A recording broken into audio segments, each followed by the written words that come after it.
o tema que vou apresentar aqui em poucos minutos, como uma reflexão a respeito do chamado de Deus. Muito se pergunta a respeito como é o chamado de Deus, como ele acontece. Será que eu fui chamado? É a pergunta. A minha resposta seria: o chamado de Deus é para todos. Não são apenas os pastores que são chamados por Deus. Toda a igreja é chamada por Deus para desempenhar um papel importante na testificação, na pregação.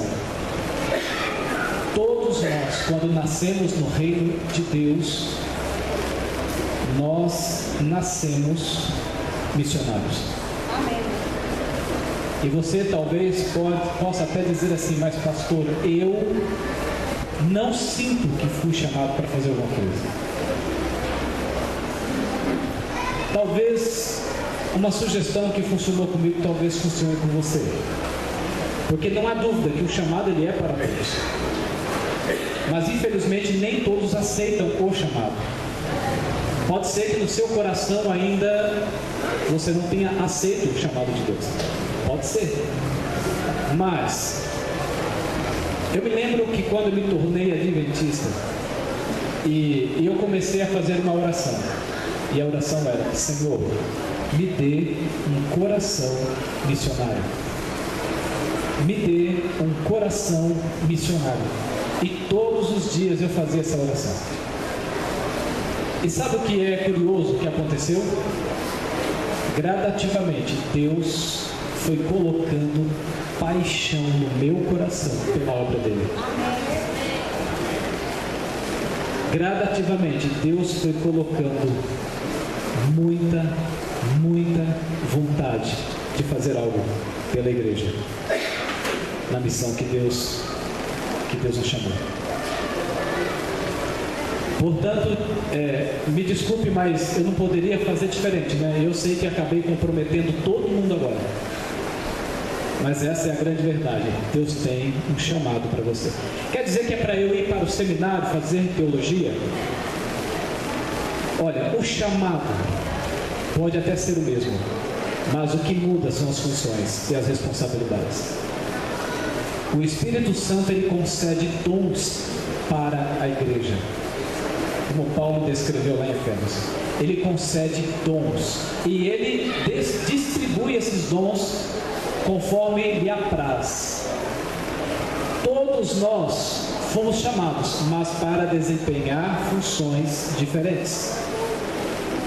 Mas todos, sem tirar um, seja criança, seja adolescente, seja jovem, seja adulto, todos receberam um chamado. O texto base que se identifica com muita exatidão com a igreja adventista do sétimo dia é o texto de Apocalipse 14, verso 6. E disse João que ele viu outro anjo voar pelo meio do céu. E João disse que este anjo, ele tinha o evangelho eterno. E ele tinha esse evangelho com uma finalidade. Ele tinha o evangelho eterno para o proclamar aos que habitam sobre a terra. Aqui está a identidade da igreja adventista do sétimo dia. Aqui está a identidade do movimento que representaria a bandeira da verdade no final dos tempos. Aqui está uma clara identificação, não da igreja como estrutura, como prédio, como tijolo, mas da igreja como pessoas. Aqui está aquilo que deve ou deveria ser a sua identificação como remanescente de Deus no final dos tempos. A palavra proclamar tem uma finalidade que ocorrerá Com base no tempo de João, que recebeu a visão, a palavra significa uma finalidade que ocorrerá. E que finalidade é esta? Das boas novas, da pregação do Evangelho, do ato de quê? Ato de espalhar as boas novas. Irmãos, preste atenção que eu vou dizer que agora é importante. Mais até, a sua igreja, atenção aqui, não permita que nada tire o seu foco. A sua igreja se identifica com esse texto de Apocalipse capítulo 14?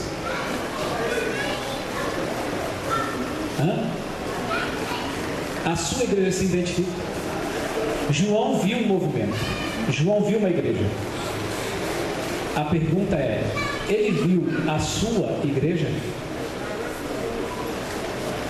Para que a sua igreja tenha sido vista por João, ela precisa se enquadrar nas características da finalidade desse anjo voando pelo meio do céu. Em outras palavras, o que eu quero dizer é isso aqui, ó. Para que sua igreja seja um movimento visto por João, ela precisa ser ativa. Entenderam? Em outras palavras, se a sua igreja é uma igreja de membros, João não viu a sua igreja. Mas pastor, ela é a igreja adventista do sétimo dia. Amigos, João não viu a sua igreja, porque embora ela tenha um nome, mas ela não possui a característica. João viu uma igreja ativa, em movimento missionário. A palavra anjo ali no grego também significa mensageiro humano. E o símbolo, ele traz o significado, ele explora esse significado de mensageiro humano. Portanto, esse símbolo, ele deve representar aqueles que compõem essa igreja, essa estrutura. Os membros, homens e mulheres que fazem parte desse movimento. João viu pessoas, grupo de pessoas, proclamando, espalhando as boas novas pela terra, pelo mundo. Esta foi a visão que João recebeu do Onipotente. Portanto, para que sua igreja seja um movimento visto por João, ela precisa ser ativa.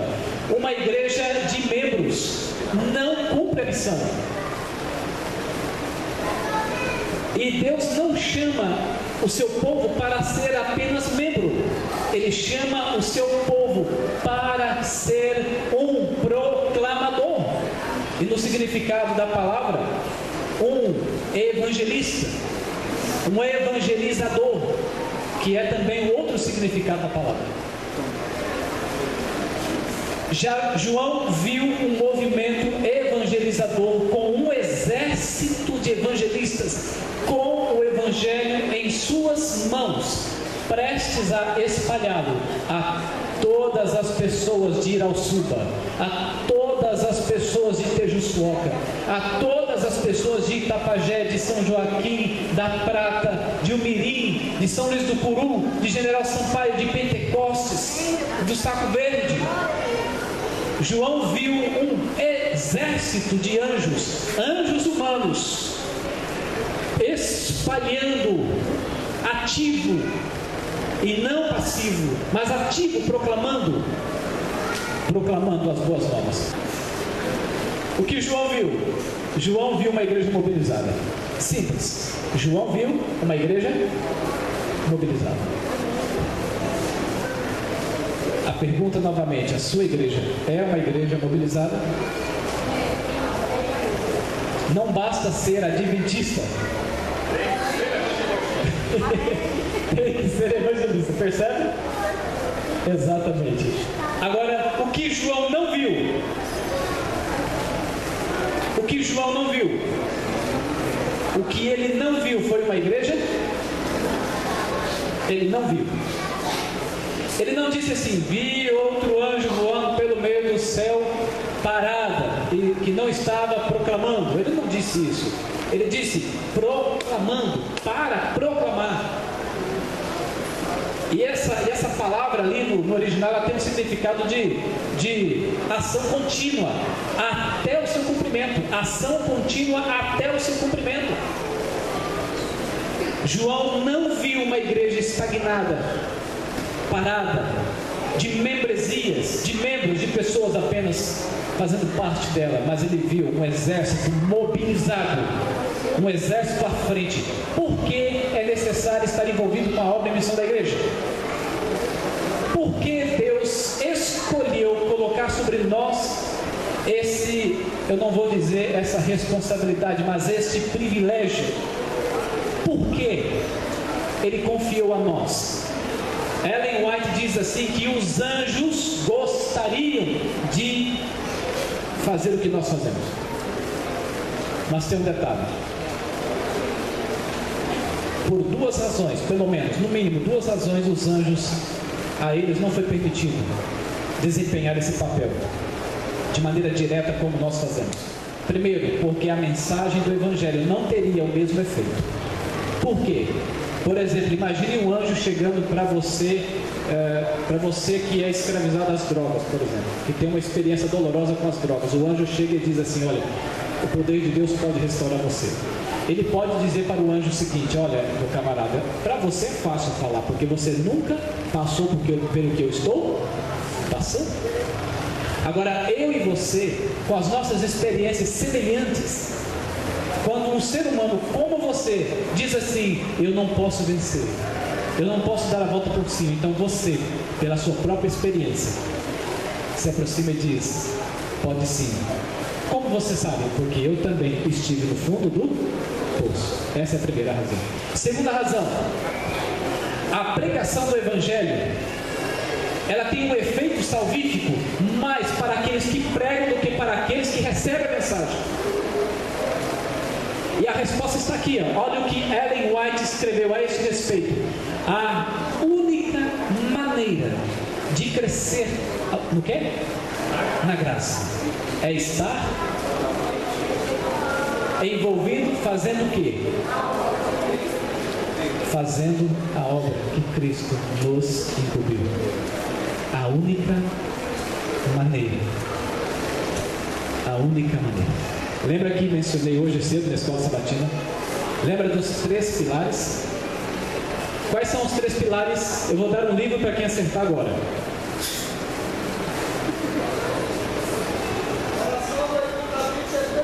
Então vem buscar. Vem buscar, zangão. Não parece uma abelha, gente? Olha aqui. Olha aqui. Olha lá.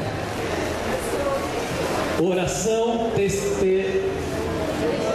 testemunho e estudo da Bíblia. Oração, estudo da Bíblia e testemunho, testificação, envolvimento. Amigos, sem esses 3 ingredientes é muito difícil crescer na graça e no Espírito. Entenderam isso? Sem oração persistente e perseverante, sem estudo da Bíblia persistente e perseverante, e sem envolvimento com a missão da igreja, mesmo que você faça 2 e deixe de fazer 1, as coisas serão mais difíceis para você, no sentido de crescer na graça, no sentido de crescer espiritualmente e se preparar para a volta de Cristo. Diga, irmão.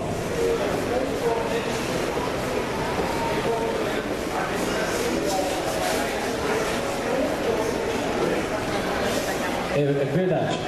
Esse envolvimento é nesse sentido, de comprometer-se com a obra de Deus. Durante esses últimos meses nós ouvimos falar de algumas profecias que andaram se construindo, não foi? E uma pessoa me interrogou dizendo assim: pastor, será que eu vou suportar a última crise que virá sobre o mundo? Será que eu vou ter fé para suportar tudo isso? Olha, Apocalipse capítulo 3, verso 10 diz o quê? Aquele que for agora perseverante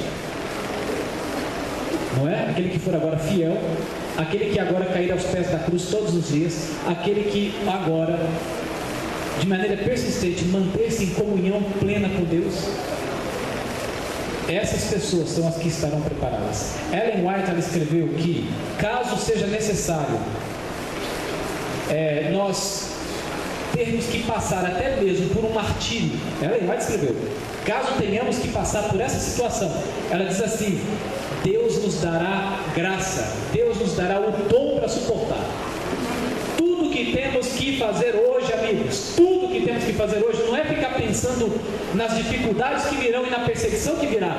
Tudo que temos que pensar agora é o quanto eu preciso estar em comunhão com Deus, o quanto eu preciso orar mais, o quanto eu preciso estudar mais a Bíblia, o quanto eu preciso me envolver mais de maneira comprometida com a obra de Deus. Se eu, de maneira persistente e perseverante, fazer com que essas três coisas aconteçam em minha vida, fatalmente e de maneira inevitável, estaremos preparados, e Deus há de nos capacitar e de nos conceder o dom para suportar as últimas provas. Tudo isso que está acontecendo serve para nos indicar duas coisas: que precisamos nos preparar, e segundo, que Jesus está prestes a retornar. Eu gostaria de contar só uma historinha para vocês. Alguns já ouviram essa história. Uma mulher universitária nos Estados Unidos, uma professora de uma grande universidade americana, um dia ela fez algo inusitado. Ela ficou sensibilizada ao ver a maneira como as galinhas eram mortas, assassinadas, abatidas. E ela ficou tão sensibilizada que ela começou a criar um movimento. Para salvar as galinhas, parar com a matança das galinhas. E ela se envolveu tanto com isso que ela chegou a montar uma ONG. E fizeram várias passeatas pela rua com faixas, camisetas, pelas ruas da cidade, tentando proteger as galinhas, em prol da causa das galinhas.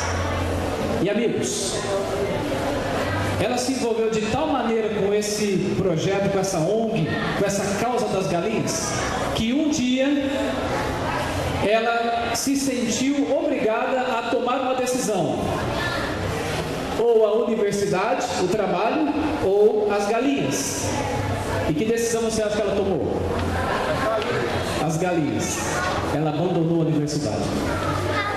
E ela continuou envolvida com a causa das galinhas. E eu tenho até um arquivo de fotos dessas passeatas em prol da causa das galinhas. Mas teve um dia, de tão envolvida que ela estava, o esposo dela chegou para ela e disse: mulher, é eu ou as galinhas? E qual foi a decisão que ela tomou? As galinhas. Amigos, se essa mulher pudesse se levantar no dia do juízo, o que ela diria para os adventistas? Eu imagino que ela diria: eu lutei pela causa das galinhas.